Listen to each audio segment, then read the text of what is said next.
Madame, Monsieur, bonsoir. Je suis à nouveau face à mon téléphone pour vous transmettre des informations qui me semblent très importantes et pour essayer de mobiliser le maximum de frontaliers, non pas pour nous, mais pour leur cause. Il faut qu'ils nous aident à les aider, c'est très important. Si je n'arrive pas à mobiliser à l'Assemblée générale au moins 5% de nos adhérents, c'est-à-dire 1000 personnes à peu près, ce sera très compliqué pour nous de continuer à prouver que les causes pour lesquelles nous nous battons sont des causes collectives. Il s'agit en l'occurrence ici d'une cause qui concerne l'ensemble des frontaliers et ex-frontaliers aussi. Il s'agit de la CSG-CRDS des retraites. Si vous lisez le mot du frontalier, vous avez déjà peut-être compris certaines choses. Mais il y a beaucoup de choses que vous n'avez pas lues, peut-être pas compris. Au-delà de l'aspect financier de ce problème, il y a un autre aspect. Il y a le fait que l'État français se moque de nous depuis beaucoup trop longtemps. Nous nous sommes battus systématiquement et nous avons systématiquement obtenu gain de cause concernant, entre autres, la CSG-CRDS. Que ce soit sur celle des salaires, que ce soit sur celle du patrimoine, que ce soit sur celle en partie des retraites, puisque énormément de travailleurs frontaliers ont profité du succès de nos derniers recours juridiques qui ont évité à beaucoup de frontaliers de ne pas y payer plus de CSG-CRDS que ce qu'ils reçoivent de retraite de France. Mais pour nous, ce n'est absolument pas une victoire, puisque finalement, cela supprime le montant de leur retraite. Totalement. Ils ont cotisé pour rien. Et ceci est inacceptable, est totalement inacceptable, puisque c'est du vol. Je l'explique, vol au-dessus d'un nid de coucou.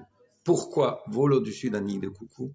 Tout simplement parce que c'est un vol qualifié en bande organisée qui a été légalisé, soi-disant, par des juges, par la commission.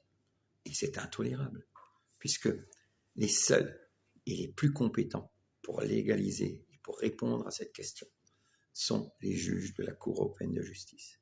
Sauf qu'on nous empêche à tout prix d'aller poser la question aux juges de la Cour européenne de justice.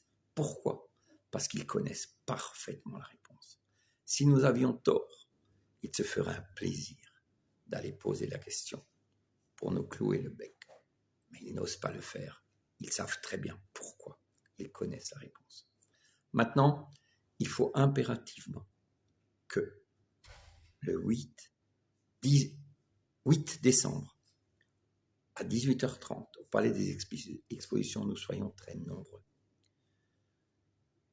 Je vais vous donner certains détails. Vous en aurez beaucoup plus après. Nous avons décidé d'investir des moyens colossaux, des moyens dans la communication, des moyens financiers, des moyens politiques, pour enfin que ce combat soit gagné.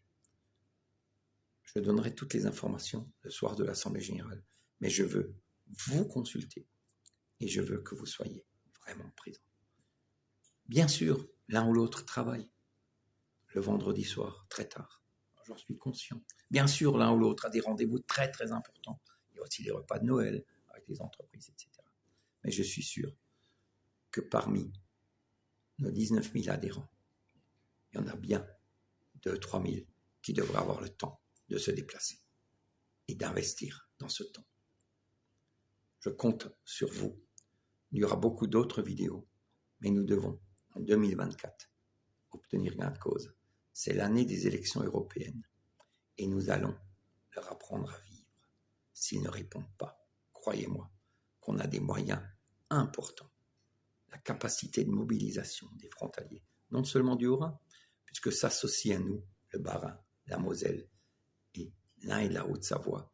Je vais aller les rencontrer, les frontaliers là-bas, et je vais faire en sorte qu'ils se joignent à nous. Et donc, de l'arc lémanique jusqu'au Luxembourg, nous aurons un pouvoir électoral au niveau des européennes qui sera très important. Ils devront, avant les élections, s'asseoir et discuter avec nous. Voilà, je vous remercie. À vendredi